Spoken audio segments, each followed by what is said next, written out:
At the beginning of this video, we're going to compare these two problems. The first one, add 2 copies of x. To write it mathematically, it's x plus x. The second problem, multiply 2 copies of x. So we have x times x. Well, the answer for the first one, when we add 2 copies, we put that 2 in front of the variable, the letter x. It means 2 times x, or you can put it as x times 2. Because of the commutative property, 2 times x and x times 2, they are both equal to each other. But usually we like to put numbers in front of the letter. So most of the time we will write it as 2x. And notice that 2 and x there, we're multiplying, they're on the same level. But when we multiply 2 copies of x, we will raise that 2, put it upright of x, and this 2 is a smaller 2.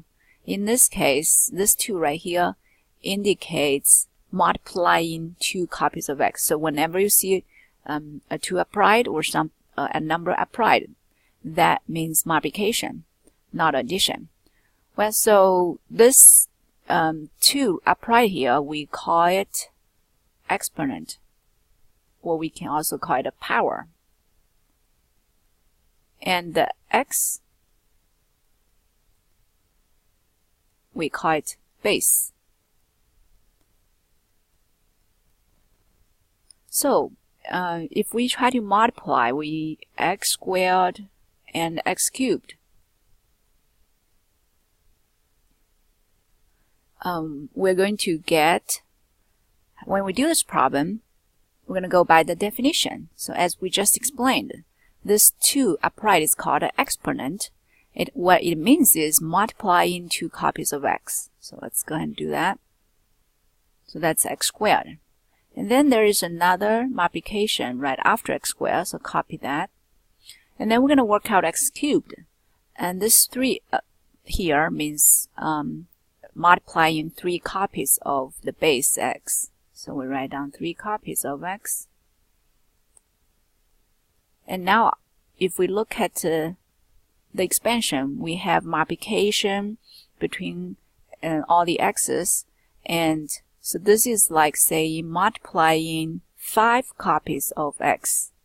And we can use the exponents to describe that, to put a 5 as our exponent of base x.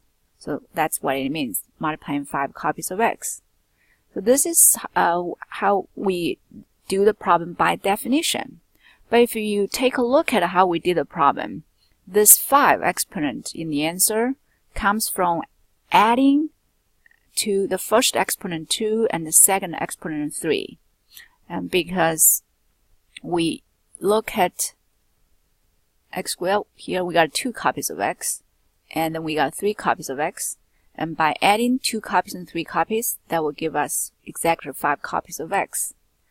And so this is our first formula. We're gonna summarize here.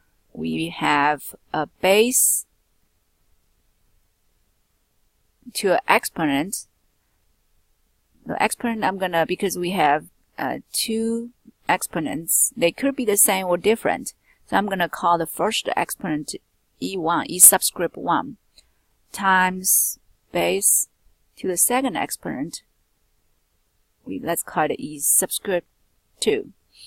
And so we're going, when we multiply them, from this example we can see we will keep the base x. So for example, in here we have base x, and in the answer we still have base x.